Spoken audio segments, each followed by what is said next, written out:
Hello friends, आज के इस वीडियो में हम नंबर सिस्टम से संबंधित प्रश्नों को हल करना सीखेंगे।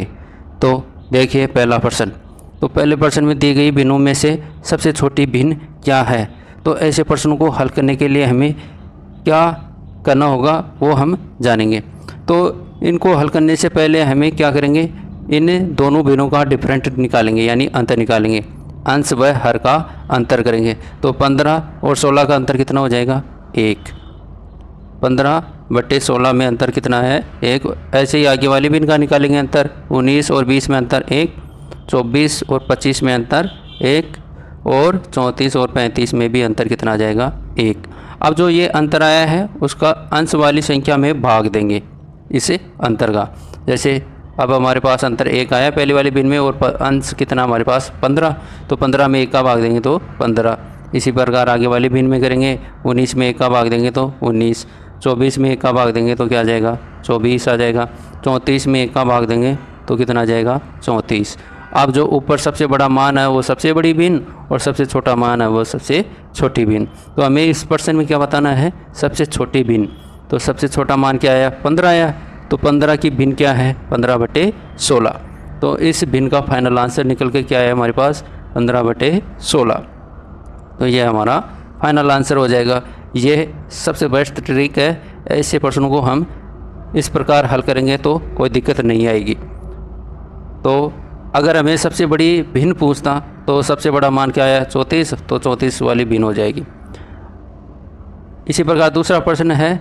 तो दी गई भिन्नों के बीच किस भिन्न का मान अधिकतम है वो हमें ज्ञात करेंगे। पहले प्रश्न की तरह ही इसको हल करेंगे कि दी गई भिन्नों में अंतर निकालेंगे, यानी अंश व हर का अंतर कितना आ जाएगा, 5। 1/3 में अंतर 1। 5 और 6 का अंतर 1। 3/4 में यानी 3 और 4 का अंतर 1। यह अंतर आया है उसका भाग देंगे किस में, अंश वाली संख्या में। तो 2 में भाग देंगे 5 का तो कितना आ जाएगा, 0.4 आ जाएगा। ठीक है, तो इसका 0.4 आ जाएगा। आगे वाली में 1 में भाग देंगे 2 का तो कितना आ जाएगा, 0.5 आ जाएगा। और 5 में 1 का भाग देंगे तो 5 आ जाएगा। 3 में भाग देंगे 1 का तो कितना आ जाएगा, 3। अब देख लो, सबसे बड़ा मान है वो सबसे बड़ी भिन्न होगी, और जो सबसे छोटा मान है वो सबसे छोटी भिन्न होगी। तो सबसे बड़ा मान हमारे पास कितना है, 5। तो 5 वाली भिन्न कितनी है, 5/6। तो अधिकतम भिन्न वाली संख्या 5/6 हो जाएगी। इसी प्रकार तीसरा प्रश्न निकालेंगे। तो तीसरे प्रश्न पहले और दूसरे से अलग है। अलग क्यों है, क्योंकि इसके अंदर हर का मान समान दे रखा है। तो हर का मान समान दे रखा है तो इसके लिए हम अलग तरीका अपनाएंगे। तो इस प्रकार के प्रश्न को हल करने के लिए हमें क्या करना होगा, यानी अंश का मान सबसे बड़ा है वो सबसे बड़ी भिन्न होगी, और अंश का मान सबसे छोटा है वो सबसे छोटी भिन्न होगी। क्योंकि हर है ना, प्रत्येक भिन्न का समान है, इसलिए हमें यह तरीका अपनाएंगे। यानी सबसे बड़ा मान अंश का क्या है, 8। तो सबसे बड़ी भिन्न भी क्या हो जाएगी, 8/9। और सबसे छोटा मान क्या है, 4/9। तो सबसे छोटी भिन्न भी क्या हो जाएगी, 4/9। तो ऐसे प्रश्नों को हमें बस तरीका ध्यान में होना चाहिए। तो ये सबसे बड़ी भिन्न क्या हो जाएगी, 8/9 हो जाएगी। ये हमारा फाइनल आंसर हो जाएगा। इसी प्रकार हम 4 नंबर प्रश्न हल करेंगे। सबसे छोटी भिन्न बतानी है। तो सबसे छोटा मान क्या है, अंश का 3। तो सबसे छोटी भिन्न भी क्या हो जाएगी, 3/7। तो इसका फाइनल आंसर हमारे पास कितना निकल के आएगा, 3/7। सबसे छोटी भिन्न बतानी है तो 3/7 हो जाएगा। और बड़ी पूछता तो कितना हो जाएगा, 6/7 हो जाता। ठीक है, इसी प्रकार 5वां प्रश्न हल करेंगे हम। तो 5वां प्रश्न को क्या करेंगे, दी गई भिन्नों को आरोही क्रम में लिखना है। तो आरोही क्रम में लिखने के लिए हमें पहले दूसरे प्रश्न को हल किया, उसी प्रकार इस भिन्न को हल करेंगे। तो देखो, इन दोनों का अंतर करेंगे भिन्न का, यानी 4/3, यानी और 4 और 3 में कितना अंतर आ जाएगा, 1 का आ जाएगा। तो 4/3 यानी 4 और 3 का अंतर 1। 2 और 9 का अंतर कितना है, 7। 7 और 8 का अंतर कितना है, 1। 5 और 12 का अंतर कितना है, 7। अब जो अंतर आया है उसका अंश से डिवाइड करेंगे। ठीक है, तो 4 में 1 का भाग देंगे तो कितना आ जाएगा, 4 आ जाएगा। 2 में 7 का भाग देंगे तो ये आ जाएगा, दशमलव लग जाएगा, 0.2 आ जाएगा। और कितना 2 6 60 हो जाएगा। 60 में फिर 7 का भाग देंगे तो 8 बार चला जाएगा, तो इसका फाइनल क्या आ जाएगा 0.28। ठीक है। इसी प्रकार आगे वाले के में हल करेंगे तो इसमें कितना आ जाएगा 7 आ जाएगा, और 5 में 7 का भाग देंगे तो कितना आ जाएगा 0.7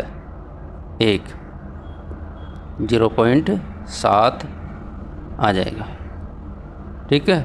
इस प्रकार ये माइनस है तो यहाँ भी क्या आ जाएगा माइनस आ जाएगा, ये भी माइनस है, यानी यहाँ माइनस लगा देंगे -0.28, और इधर भी क्या आ जाएगा माइनस चिन्ह है तो माइनस लग जाएगा। ठीक है। तो हमें इसको आरोही क्रम में लिखना है इस प्रकार, यानी सबसे बड़ी पहले सबसे छोटी संख्या, तो सबसे छोटी संख्या क्या आ जाएगी इसमें, वो हमें ऊपर वाले जो मान आया है उसके आधार पर हमें निश्चित करेंगे। ठीक है। यानी 4/3 का मान कितना 4, माइनस के 2/9 का मान कितना है माइनस के 0.28, और इधर कितना आ जाएगा माइनस के 7/8 का, तो सबसे छोटी भिन्न हो जाएगी -7/8। फिर दूसरे नंबर पर बड़ी वाली भिन्न क्या हो जाएगी माइनस के 2/9, फिर 5/12। तीसरे नंबर की बड़ी भिन्न क्या है 5/, और सबसे बड़ी भिन्न क्या हो जाएगी 4/3। ये हमारा आरोही क्रम हो गया। तो ये कौन से ऑप्शन में है, ये है ऑप्शन नंबर 2 यानी बी ऑप्शन। तो ये हमारा फाइनल आंसर हो जाएगा। इसी प्रकार हम 6वां प्रश्न हल करते हैं। 7/6 और 1/9 के व्युत्क्रमों के योग का व्युत्क्रम क्या है। शानदार क्वेश्चन है। तो ऐसे प्रश्न अक्सर एग्जामों में आते रहते हैं, तो इन प्रश्नों को हल करने के लिए हमें प्रश्न के अनुसार चलेंगे। तो व्युत्क्रम बोल रहा है, तो व्युत्क्रम क्या करेंगे, अंश को हर बनाएंगे, हर को अंश बनाएंगे। यानी 7/6 है तो क्या हो जाएगा 6/7 हो जाएगा। योग के लिए बोल रहा है तो प्लस का चिन्ह लगा देंगे। फिर ये क्या हो जाएगा उल्टा करेंगे, व्युत्क्रम करेंगे तो 9/1 हो जाएगा। अब इसको हल करते हैं। तो इसको हल करेंगे क्या, यह हो जाएगा 6 और इधर हो जाएगा प्लस 9 7 63/7 × 1, तो 7 आ जाएगा। तो कितना आ जाएगा 69/7। अब इसका व्युत्क्रम करना है। आगे देखो प्रश्न के अंतर्गत क्या कह रहा है, योग का व्युत्क्रम। तो इसका व्युत्क्रम कितना हो जाएगा 7/69।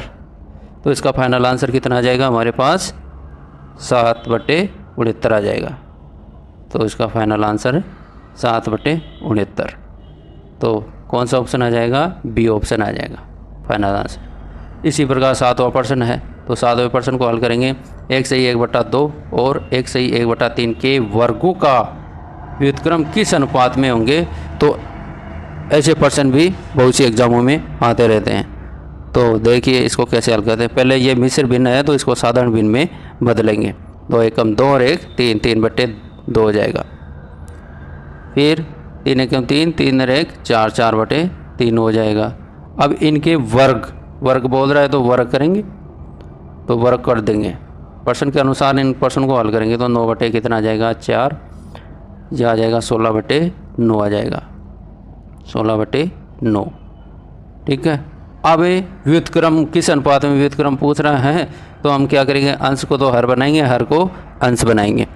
तो लिख देंगे क्या 4/9, इनको उल्टा कर देंगे तो क्या आ जाएगा हमारे पास 4/9, 4/9 और 9/16 आ जाएगा 9/16, और अनुपात लगा देंगे। जो कटता है काट देंगे और जो नहीं कटता है वो रहने देंगे। तो क्या आ जाएगा 16 चौके 64 अनुपात 9:81। तो हमारे पास फाइनल आंसर कितना आ जाएगा 64 अनुपात 81। इस ऑप्शन नंबर 1 आ जाएगा इसका फाइनल आंसर। इसी प्रकार 8वां प्रश्न हल करेंगे। यदि किसी संख्या के 8/5 का 4/3 192 है तो उस संख्या का 5/6 क्या होगा। तो ऐसे प्रश्न भी बहुत सी एग्जाम में आते रहते हैं। तो क्या आ जाएगा, x का 8/5 का आते गुणा का चिन्ह में बदल जाता है, तो 4/3 बराबर 192। पहले हमें प्रारंभिक संख्या ज्ञात करेंगे। ठीक है। तो x का मान ज्ञात करेंगे। तो x का मान निकालेंगे, क्या बटे की संख्या भाग में चली जाएगी और भाग की संख्या बटे में, भाग की संख्या गुणा में चली जाएगी। तो क्या आ जाएगा, x बराबर 192, तो क्या आ जाएगा 8 5/8 और ये हो जाएगा 3/4। जो कटता है काट देंगे तो ये कट जाएगा, ठीक है। वो हमारे पास फाइनल x की वैल्यू आ जाएगी, x यानी संख्या का मान आ जाएगा, फिर उसका हम मान निकालें। तो यहाँ डायरेक्ट कर देते हैं, तो 5/6, ठीक है। x का 5/6 आ जाएगा, तो 5/6 को यहीं मल्टीप्लाई कर देते हैं। तो 8 से काट दिया तो कितना आ जाएगा 2 8, कितना आ जाएगा 24 आ जाएगा। फिर 4 से, फिर 4 कट जाएगा, 4 से 1 आ जाएगा, तो ऊपर कितना आ जाएगा 5 15 15 75 75 फाइनल आंसर। तो दी गई संख्या का 5/6 कितना आ जाएगा 75, यानी 75 हमारा फाइनल आंसर आ जाएगा। अतः ये सब प्रश्न आपको अच्छे लगे तो मेरे चैनल को लाइक करें, सब्सक्राइब करें, शेयर करें। धन्यवाद।